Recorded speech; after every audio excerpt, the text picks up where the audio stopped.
want you to know you got to get busy developing your story. When I was a kid, I used to play out in the yard. Did you ever do this?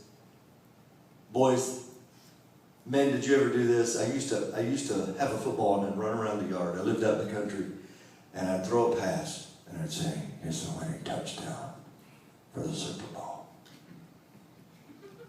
Did you ever do that? Did you ever see yourself as a hero in the story? I think every kid did. I think every little girl, when she played dress up, saw herself as a princess. God uses your imagination. So here's what I want you to do. Number one, I want you to recognize the power of a story. The second thing I want you to realize is that you don't realize it, but you have a life-changing story.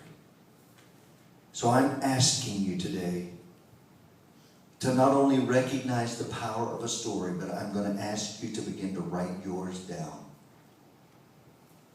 And the third thing I want you to do is I want you to start speaking your story. When I get around people, I love to hear their stories. Matter of fact, one of the things I pray that we do here is we get together and we listen to each other's story.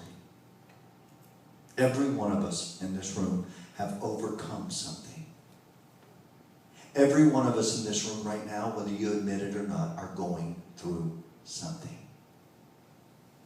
The difference between a Christian and a non-Christian, most people go through life, but Christians grow through life. You're growing. And God's going to raise you up so that you can share your story. And I just want to say to those of you that are single, one of the things that I want to encourage you, when you choose a mate, and this is so fresh on my mind because we just spoke to these singles, 200 of them. Here's what I can tell you. When you sit down and date somebody, please listen for the life-changing story of before Christ and after Christ.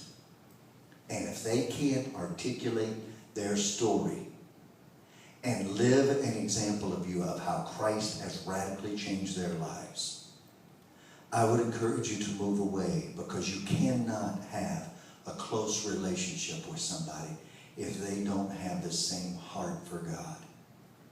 Because it will be two people striving to get along instead of two people connected with God, who can now connect not only on the physical and the mental, but on the spiritual.